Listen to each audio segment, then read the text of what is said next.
So with so many venues that you have to worry about, how do you approach risk assessments that inform your security recommendations? Like, what are your go-to strategies or tools? Right. So we start at the national office here. And then what I've been doing is every season I have a risk assessment meeting with all the sports that are going in season. So right now we're in the winter season. We're just about to go through the championship season for those. So I meet with each sport in each of the divisions, so Division 3, Division 2, Division 1. We talk about what their sport's looking like and then what their venue might look like, if they have any athletes, coaches of notes.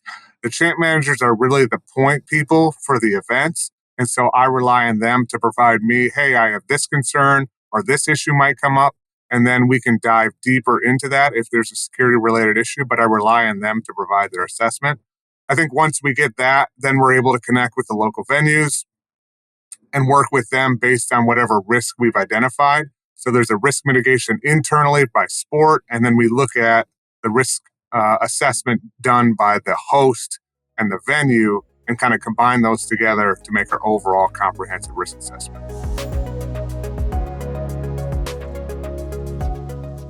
One of the unique things about our events is we are often coming to a neutral stadium for our event. We're bringing teams from outside of a location inside to a national championship venue.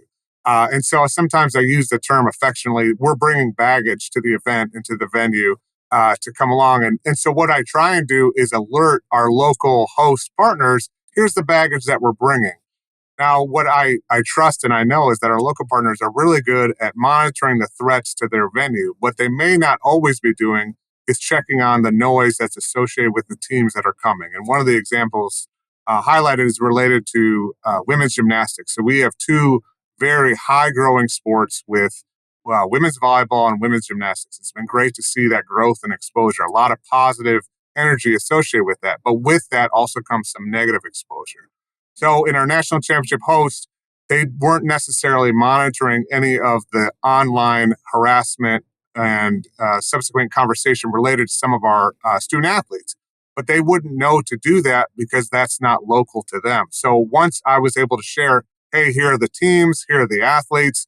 Once they plugged that into their Intelligence Fusion Center, they got a lot more information. They were very appreciative of that. And they, and subsequently us, were able to be much more informed and prepared for the event because we were able to share that information. So if you look at the 100,000-foot view of what's going on out there, what new challenges or threats are emerging in event safety and security?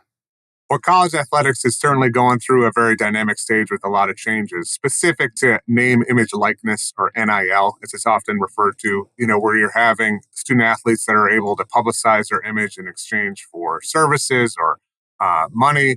And so they're creating and cultivating a higher exposure and profiles, most notably on social media accounts.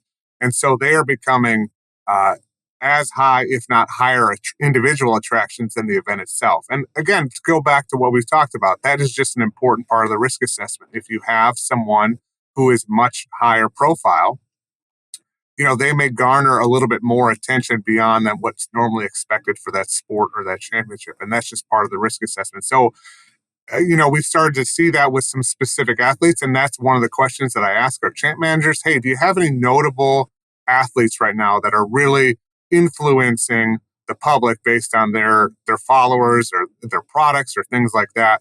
And, one of the challenges we see is when you have a high profile athlete that's not in a high profile sport. So maybe you have a Division 3 golfer who has a ton of followers.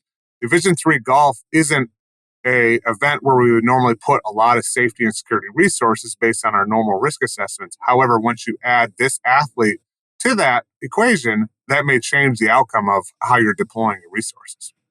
Wow, yeah, money, fame, social media really seem to be changing the dynamic out there, and that's got to be making it, I wouldn't say a nightmare for you, it's just like a whole new set of things you got to deal with. Yes, it's just another part of the risk assessment. Obviously I've repeated that several times. I think it's just being informed about that and making sure that we know what's coming to us. But it's easy to incorporate in the overall equation.